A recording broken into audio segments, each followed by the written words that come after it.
여러분 안녕하세요. 전 세계에서 가장 빠른 그리고 가장 정확한 EBS 수능 해설과 함께합니다. 2021학년도 대학 수학능력시험 국어 해설을 맡은 저는 남궁민입니다. 안녕하세요. 반갑습니다. 그 정확한 해설에 함께하는 김철회입니다. 네, 모든 얘기하기에 앞서요. 일단 진짜 오늘 수능 본 학생들 고생했다는 얘기부터 정말 고생했다는 얘기부터 먼저 하고 싶습니다. 네, 맞습니다. 올해 수능을 치른 학생들은 앞으로 인생에 있어서 그 어떤 것도, 그 어려운 것도 다 잘 해낼 것이라고 생각을 합니다. 진짜 저희들이 여러분 알지 모르겠습니다만 아주 오랫동안 함께 호흡을 맞춰오면서 네. 이 해설 강의들을 해왔는데요. 항상 그랬잖아요. 이제 여러분이 힘든 만큼 오늘 저희도 이렇게 긴장되고 힘든 하루를 보냈습니다. 이렇게 얘기했는데, 그죠? 네. 근데 오늘은 그렇게 못할 것 같아요. 네. 오늘은 여러분이 저희들보다 훨씬 더 많이 맞아요. 고생했습니다. 네. 아침부터 진짜. 그 마스크를 쓰고 하루 종일 시험 칠 걸 생각하면 정말 힘든 일이죠. 그러니까 자기 실력 충실히 다 발휘 못했다 이런 그 아쉬움이 남는 학생들도요. 일단은 내가 이거 다 치르느라고 정말 내가 고생했구나. 나를 먼저 어루만져 주시기를 네. 당부를 드립니다. 자, 전체적으로 시험이 여러분에게 어땠는지 모르겠어요. 그러니까 이런저런 발표도 있었고 보도도 있었고 친구들 옆에 주위에 반응도 있을 텐데 과연 나는 잘 본 걸까 못 본 걸까, 어려웠다면 나만 어려웠나, 이런 생각들을 막 하게 될 겁니다. 전체적으로 이제 인상을 좀 살짝 말씀해 주시겠어요? 네. 여러분이 본 6월 모의평가, 그 다음에 9월 모의평가. 자, 그 모의평가랑 비슷한 점들을 좀 느꼈을 겁니다. 그건 뭐냐면요. 딱 봤을 때는 지문의 정보량이 예년 어떤 수능이나 그 과거의 어떤 모의평가보다는 살짝 좀 적다라는 느낌도 들 수 있습니다. 하지만 이제 실질적으로 이제 문항 그 문제를 풀어보면요. 그 선택지 하나하나에 좀 함정들이 꽤 있었어요. 그래서 여러분이 그 함정에 빠지지 않았다라면 아마 좋은 성적을 거뒀을 것이고요. 함정에 좀 많이 빠진 학생들 같은 경우에는 좀 생각한 것보다는 결과가 좀 안 좋게 나올 수도 있지 않을까, 이제 그런 생각이 좀 듭니다. 네네. 쉬었다 이런 주변의 반응이 있다면 나만 어려웠나 하고 너무 걱정하지 마시기 바랍니다. 네.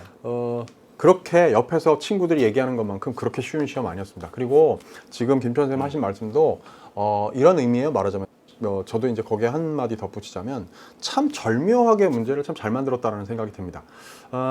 그렇게 막 초고난도의 문제들로 안 보이게 그렇게 되어 있으면서도 사실은 빠질 만한 함정들을 곳곳에 만들어 놓음으로써 정신 똑바로 차리고 제 실력 제대로 발휘하고 그럴 수 있는 학생들이 제대로 뛰어넘었어야 할 함정들이 곳곳에 있는 그런 시험이었기 때문에 욕심만큼 성적 안 나온 학생들 너무 낙담할 필요 없을 것 같아요. 네. 각각 분야들을 이제 늘 여러분 이제 보아왔듯이 우리가 계속했듯이 네. 화법과 작문 그리고 문학은 제가 해설을 하고요. 그리고 그다음에 언어, 그다음에 독서 제가 해설을 하겠습니다. 그렇게 진행될 건데요. 이번 이 총평에서는 지금 전체적인 얘기만 했습니다만 세부적으로 각 분야에서 어떻게 출제가 되었고 주의해서 봤어야 될 문제는 무엇이다, 이런 걸 조금 더 깊이 들어가 보도록 하죠. 네. 네, 그럼 저부터 시작하겠습니다.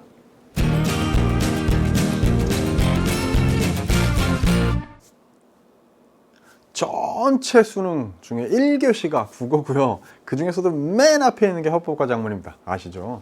그래서 진짜 하루에 가장 긴장된 순간에 만나게 되는 문제다 보니까 조금만 어려워도 발을 헛디디게 마련이고요. 그러다 보니까 조금 복잡하게 꼬아서 내겠다는 의도만 있으면 생각보다 훨씬 더 오답률을 높일 수 있는 분야가 바로 화법과 작문입니다. 그런데 이번 시험은요, 여러분 기출 여러 세트들을 통해서 단련해 왔듯, 그리고 개념부터 또 수특 수완 함께 저랑 화법과 작문은 이렇게 쳐나가자 전략 공부 열심히 해온 학생들이라면 전체적인 포메이션은 안정을 취했다. 그래서 안정을 키워드로 삼을 수 있을 것 같습니다. 이번 시험 그렇게 엄청나게 복잡하고 길고 막 어렵고 이런 내용들은 되도록 피해 주었어요. 자, 그런 배려가 곳곳에서 느껴지는 화법과 작문 세트였습니다. 그런데 하지만 그럼에도 불구하고 얕은 함정들을 몇 군데 파놓아서 덤벙대다가 실수로 너무 긴장한 학생들은 또 틀릴 수 있는 그런 유인가가 높은 지점들도 몇 군데를 마련을 해놨죠. 그러니까 이런 절묘한 어떤 균형 안에서 문제가 출제된 그런 안정된 문제, 화법과 작문 10문제였다라는 얘기를 할 수 있을 것 같습니다. 자, 이 문제가 문제다. 한번 생각해 봅시다. 2번과 6번과 9번을 저는 주목합니다. 좀 전에 얘기했던 안정 속에서도 여러분들이 속지 말았어야 될 함정에 해당되는 문제가 저기에 분포되어 있다고 얘기할 수 있을 건데요. 2번 문제 그 화법 발표에서 자료를 활용하는 문제인데요. 거기서 3번 선지와 4번 선지에 일부러 지문 속에서 괄호 해당되는 자료 그 자리와 기호 달려있는 부분과 약간 멀리 있는 정보들을 활용해서 선지들을 만들므로써 여러분들이 헷갈릴 만한 구석을 만들어 놓은 문제가 바로 2번 문제였습니다. 그래서 덤벙대다가는 자칫 실수를 할 수 있는 문제였고요. 그래서 여러분 예비 수험생 여러분들도 이 방송 많이 보잖아요. 그죠? 예비 수험생들이라면 이 2번 문제를 이 문제 유형들 가운데서 특별히 좀 눈여겨봐야 되겠다라는 생각을 여러분들이 할 수 있을 것 같습니다. 자, 6번 문제는요. 글쓰기 계획 반영 여부를 판단하는 문제였는데요. 잘 가다가 뒷부분에 살짝 지문의 정보하고 위배되는 걸 집어넣음으로써 부적절한 선지로 정답지를 만들어 놓은 그런 문제예요. 그러다 보니까 뭐 과히 어렵다고 얘기할 수는 없겠습니다만 뭐 여태까지 화법과 작문 문제들 중에 뭐 가장 어려웠던 문제들 중에 속하지는 못하겠습니다만 그래도 덤벙대다가는 조금 더 시간을 잡아먹을 수밖에 없던 그런 문제였습니다. 9번 역시 마찬가지인데요. 자료의 활용 방안에 관한 작문 문제에서 해당되는 자료에 있는 키워드들만 들어가 있다고 해서 답이 될 수 없는 그 단어들 사이에 인과관계나 상관관계가 성립하는지에 대한 판단을 했어야만 정답지 5번을 골라낼 수 있는 그런 문제였습니다. 자, 이런 문제들 좀 주의한다면 전체적으로는 조금 힘을 좀 뺐다고 할까요? 그래서 좀 편안하게 1교시를 그리고 하루를 시작할 수 있게 해주는 그런 문제였다라고 총평을 할 수 있을 것 같습니다.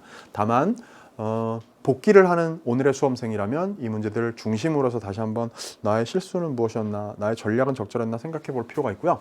예비 수험생들이라면 특히 이 문제들에 유의하면서 평가원이 함정을 어떻게 파는가 그리고 전체 밸런스는 어떻게 이루어지는가를 생각해 보면 좋겠습니다. 자, 이어서 아주 중요한 파트가 기다리고 있죠. 언어 파트와 그리고 독서 파트의 설명을 김채원 선생님께서 상세하게 해주시겠습니다.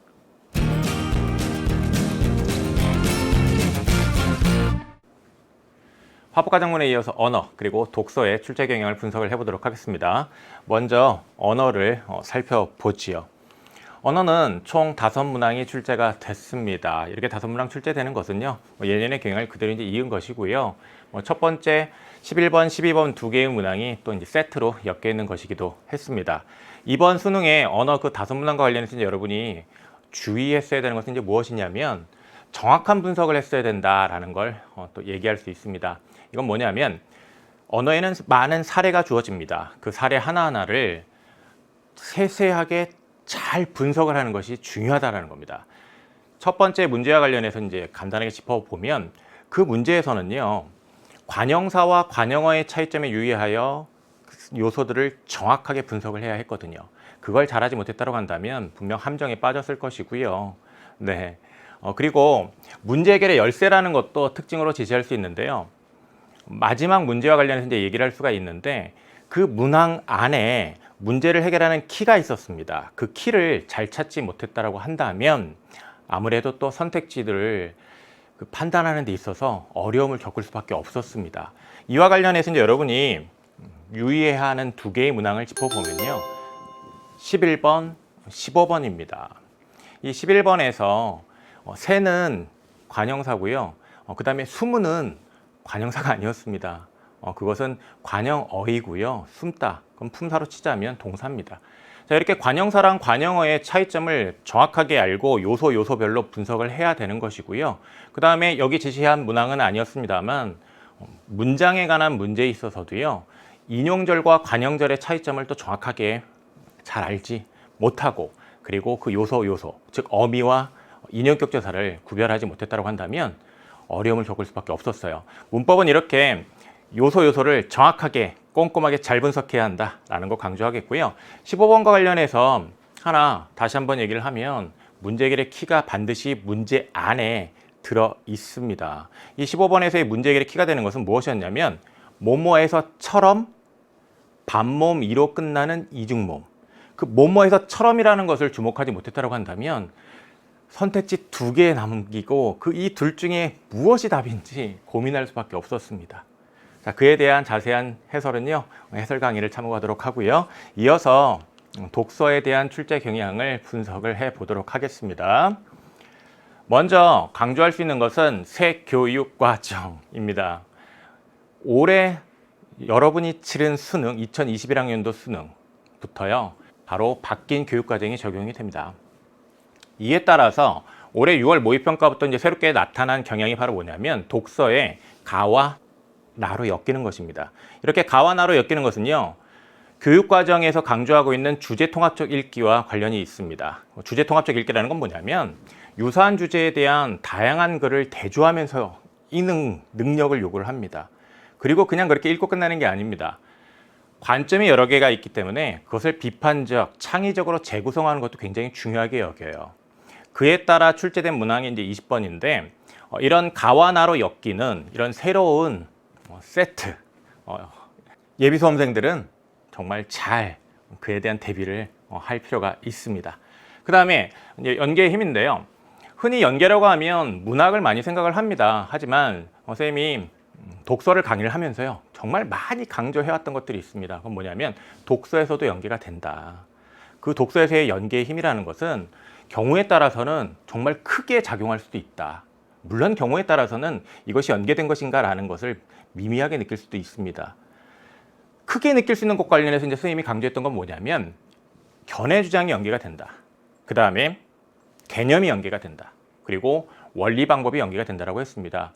그렇기 때문에 우리가 연계 계절 공부할 때 단순하게 지문 읽고 문제 풀고 그렇게 끝나는 것이 아니라 그 지문에서 출제 요소로 활용한 개념이라든가 견해 주장이라든가 원리 방법에 관한 정보들은 정확하게 이해하는 것까지 해줬어야 돼요. 그리고 또 파이널 연계 포인트에서도 그와 관련해서 이제 선생님이 여러분에게 연계될 수 있는 그런 개념, 견해 주장, 원리 방법을 짚어줬었습니다. 그래서 그에 대해서 잘 이해를 하고 있다면 아마 조금은 더 잘 읽고 조금은 더 잘 풀었을 것인데, 이번 수능과 관련해서 이제 그걸 얘기할 수 있는 건 뭐냐면 박제가의 견해 주장 연계가 됐습니다. 그리고요, 수능 특강에서 채권, 채무의 개념이 연계가 됐습니다. 특히 그 법지문 같은 경우에는 채권과 채무의 그 개념, 그것이 연계될 것이라는 것을 알고 그 개념을 잘 아는 상태에서 그 지문을 봤다고 한다면 한결 수월하게 읽을 수 있었어요. 이 채권 채무의 개념에 대해서는 선생님이 뭐 수능 특강 강의할 때도 그렇고 마지막에 파이널 체크 포인트에서도 그렇고 강조를 했었습니다만 그 차이가 크다, 이 점 예비 수험생들 꼭 생각을 하고요. EBS의 강의를 통해서 이런 연계에도 잘 대비하는, 독서도 연계가 된다는 걸 유의하여 공부를 해야 되겠습니다. 그리고요, 논리적인 사고 능력을 측정을 합니다. 이 논리적인 사고 능력과 관련하여 점점 많이 요구하고 있는 게 뭐냐면요, 정확한 대응입니다. 지문 안에서도 이런 대응하는 내용들끼리 짝을 잘 지어야 하고요. 지문의 내용과 보기, 그 다음에 지문의 내용과 선택지 간에 대응시키길 정말 잘해야 됩니다. 그걸 잘 못하면 문제를 빠르고 정확하게 풀지를 못해요. 추론, 고난도 추론 문제가 매년 출제가 되고 있습니다. 올해도 이 고난도 추론 문제로 등급이 결정되지 않을까 싶어요. 자, 문항을 짚어보도록 하겠습니다. 20번, 28번, 29번, 36번 이렇게 4개의 문항을 대표적인 문항으로 제시를 할 수가 있겠는데요. 20번 문항은 주제통합적 읽기, 가나로 엮여있는 세트에서 여러분이 주목해야 할 문제예요. 이 문항은 그 다양한 관점에서 읽고 그것을 비판적 창의적으로 재구성하는 것 관련 있는, 교육과정 관련 있는 아주 중요한 문항입니다. 특히 2022학년도 이제 수능부터 바로 이제 그런 교육과정에 있는 그런 활동을 강조를 해서 이제 문항이 많이 출제가 될 것이기 때문에 예비 수험생 여러분 20번 정말 중요하게 여겨야 되겠고요. 그 다음에 28번 문제는요, 답을 잘 고르기 위해서는 그 지문 안에서 대응하는 짝을 잘 짚었어야 돼요. 그거 연습할 수 있는 문제이기 때문에 꼭 여러분이 다시 한번 봐야 되겠고, 그 다음에 29번 문제는 추론 문제입니다. 지문에 있는 정보를 문제의 보기나 아니면 이제 선택지에 적용을 해서 추론을 하는 사고 능력, 독서에서 꼭 갖춰야 되는 능력입니다. 그거를 잘 갖췄는지 평가하고 있는 문항이라고 할 수가 있겠고요. 36번 같은 경우에는 이것도 이제 추론 문제인데요. 세부적인 정보를 하나하나 그 경우와 관련 지어서 추론을 해야 했습니다. 이것도 역시 고난도 문제인데 이렇게 고난도 문제에 추론이 중요하다. 이거 이제 강조할 수가 있겠네요. 네. 자, 지금까지 언어와 이제 독서의 출제 경향 살펴봤고요. 이어서 문학에 대해서 우리 남궁민 선생님이 잘 또 설명을 해 주겠습니다.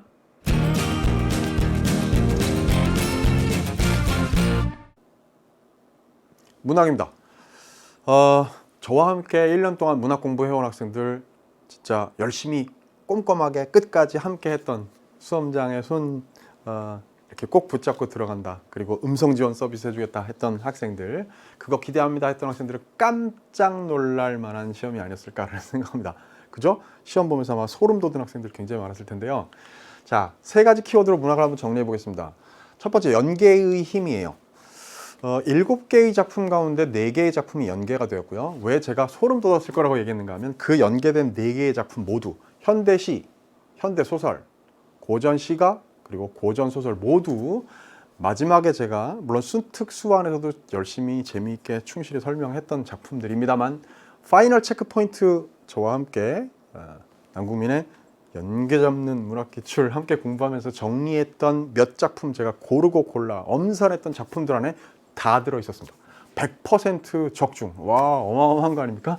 함께 공부해서 파이널 체크포인트 들었던 학생들은 아마 깜짝 놀랐을 거예요.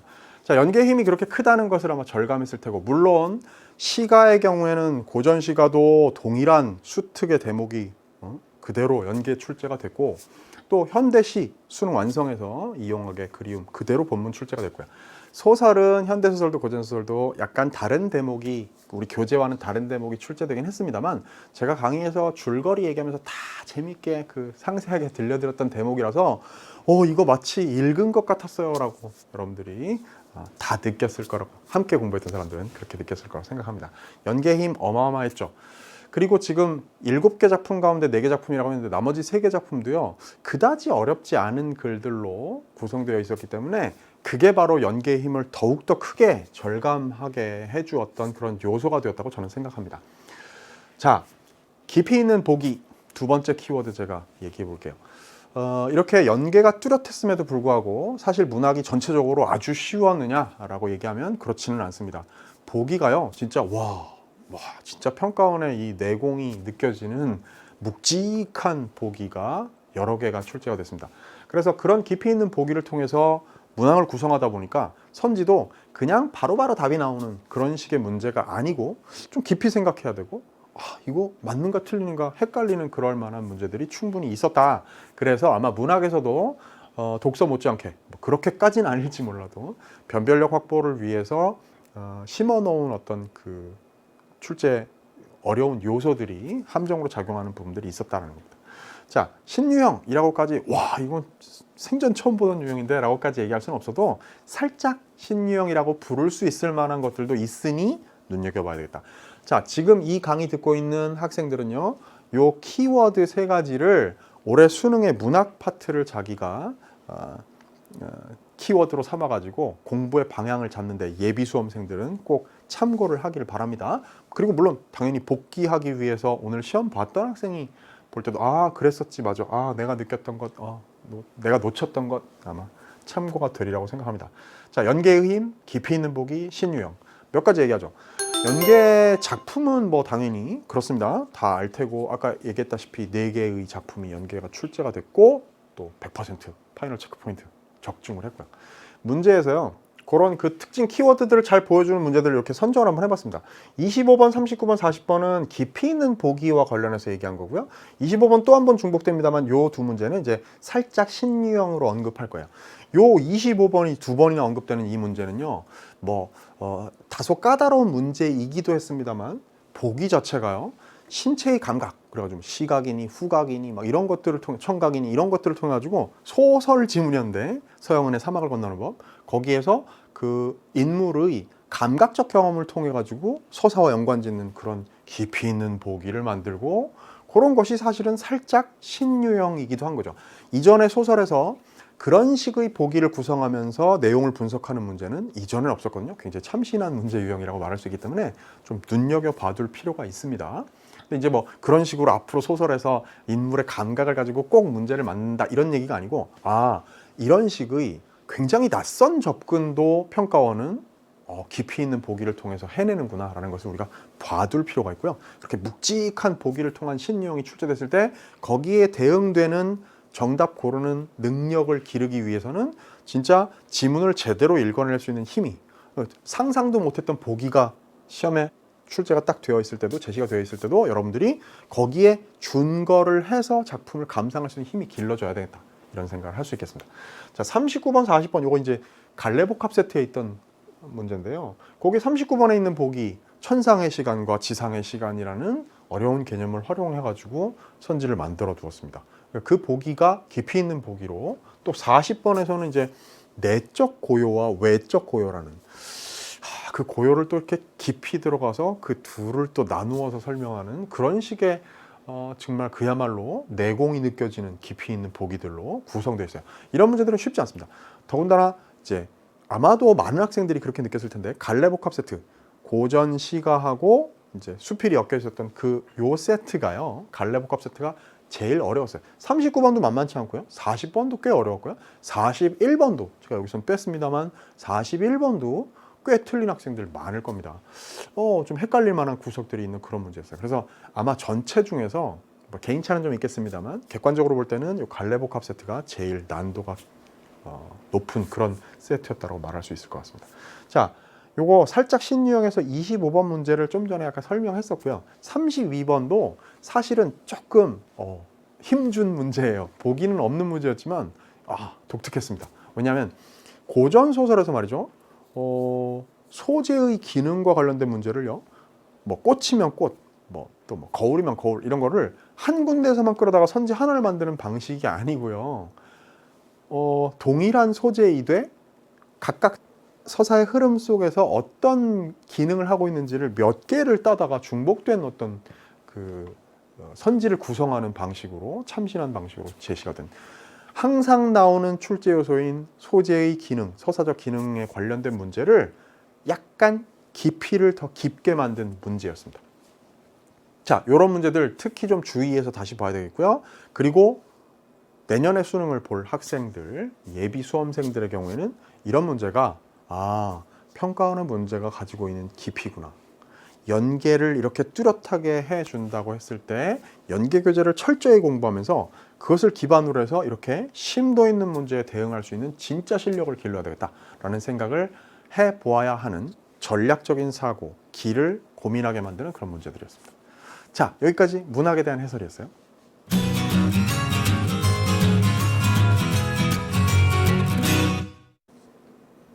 다른 말이 뭐가 필요하겠습니까? 정말 고생 많았습니다. 정말. 네. 제가 이거 집어넣는데 정말 하고 한 번 더 놔달라고 그랬습니다. 정말 고생 많았습니다, 진짜. 저희들로서는요, 한 해의 어떤 사이클이 오늘 이걸로 끝나게 되잖아요, 그렇죠? 그래서 보통 여태까지 우리가 해설을 해오고, 여러분 본 사람들 알겠지만 마지막에 이렇게 뭐 여러 가지 앞으로의 전략에 관한 얘기들로 마무리를 했습니다만, 오늘은 이제 마치는 날이니까, 그렇죠? 새로운 시작을 할 예비 수험생들은 논외로하고 오늘 시험 본 학생들에게는 정말 고생했다. 네. 정말 위로와 위안의 얘기를 꼭 좀 드리고 싶습니다. 네, 그리고 아울러 정말 여러분 이제 건강 챙겨야죠. 네네. 몸도 튼튼 마음도 튼튼인데요. 네, 여러분 너무 늦게 일어나지 말고요. 옛날 거 아니고 몸도 튼튼. 아니에요, 중요해요. 네, 너무 늦게 일어나면 안 됩니다. 맞아요. 여러분 좀 잘 일찍 일어나고요. 그리고 여러분에게 맞는 그런 운동도 찾아서 시작할 필요가 있지 않을까요? 네네. 그래서 일단은 며칠은 좀 푹 쉬어야 돼요, 네. 그죠? 네.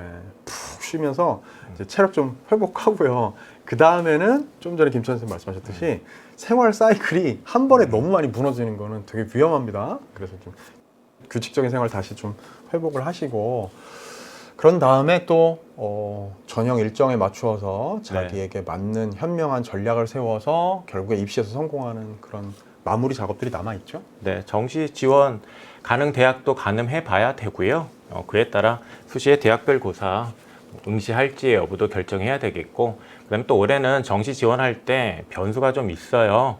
아무래도 수능 응시 인원도 많이 줄었고 졸업생 비율도 많았고 이런저런 변수를 정확하게 잘 고려를 해야 되니까 그에 대한 준비도 아울러 여러분 잘 하기를 바랍니다. 참 이렇게 좋은 얘기 하고서 꼭 그렇게 잔소리도 하게 됩니다. 그렇죠.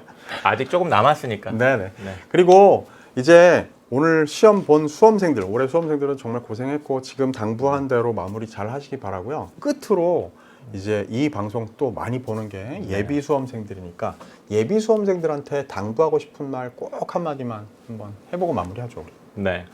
해설 지금 보고 있죠. 이 해설 강의를 여러분 앞으로의 공부에 적극적으로 잘 활용을 해야 된다는 생각이 들어요. 이 해설 강의에는 단순히 문제가 이러저러해서 뭐 3번이 답입니다. 이런 내용만 들어있는 게 아니에요. 앞으로 문제가 어떻게 출제될 것인지에 대한 내용 들어 있습니다. 그런 설명을 뭐 남궁민 선생님도 그렇고 저도 그렇고 어떻게 하냐면 지금까지 이렇게 출제된 이번 시험에 바탕으로 해서 앞으로에 대한 예측까지 한다라는 거거든요. 그런 내용을 앞으로 이제 여러분이 공부하는 데 있어서 잘 활용해야 좋은 결심 맺지 않겠습니까? 맞습니다. 그래서 제가 1부 시작할 때도 그런 얘기 할 건데요. 왜 맞고 왜 틀렸는지를 넘어서서 내공을 길러주는 해설 강의를 위해서 저희들은 오늘도 최선을 다할 거고요. 1부부터 6부까지 저희 둘이랑 함께 열심히 공부하면서 진짜 단단한 내공 기르고 또 진짜 저는 당부하고 싶은 거 있어요. 개념 강의를 통해서 첫 출발을 제대로, 첫 단추를 제대로 끼우는 걸 여러분한테 당부하고 싶습니다. 자, 시험 본 학생들 고생 많았고요. 시험 볼 앞으로 내년에 볼 학생들 함께 열심히 공부합시다. 자, 1부에서 6부까지 함께 공부하는 걸로 만나도록 하죠. 안녕.